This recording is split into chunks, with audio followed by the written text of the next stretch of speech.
1000 வருஷத்துக்கு முன்னாடி ஒரு அரசருக்காக 4 பேர் தன்னுடைய இன்னுயிரை தியாகம் பண்ணியிருக்காங்க. இன்றளவும் அவங்களுக்கு சிலை வைத்து வழிபாடானது நடந்துக்கிட்டு தான் இருக்குது. சரி, இவங்களோட தோற்றம் எப்படி இருக்குன்னு பார்த்தீங்கன்னா, தன்னுடைய வடது கையால் ஒரு கத்தி வச்சு தான் கழுத்து அறுத்தபடியும், தன்னுடைய உடம்புல 9 இடங்களில் தன்னைத்தானே வெட்டிக்கிட்டு தான் தலையை அறுத்து கொற்றவை அப்படிங்கிற ஒரு தேவிக்காக பலியிட்டுக்குவாங்க. இதுக்கு பேர் தான் நவகண்டம்னு சொல்லுவாங்க. இவங்களுக்காக வைக்கப்படக்கூடியது தான் நவகண்ட நடுக்கல் அப்படின்னு சொல்லுவாங்க.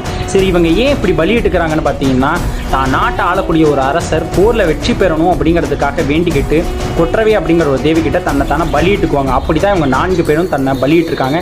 கிபி 9ஆம் நூற்றாண்டிலேருந்து 13ஆம் நூற்றாண்டுக்குள்ளார இந்த மாதிரியான வழக்கம் இருந்திருக்குது, வழிபாடும் இருந்திருக்குது. சரி, இப்போ இந்த சிலைகள்லாம் எங்கே இருக்குது பார்த்தீங்கன்னா, அதாவது இந்த மாதிரியான நடுக்கள்லாம் எங்கே இருக்குதுன்னு பார்த்தீங்கன்னா, அரியலூர் மாவட்டம் திருமலபாடி வைத்தியநாத சுவாமி கோயிலுடைய ரத வீதிகளில் இருக்குது.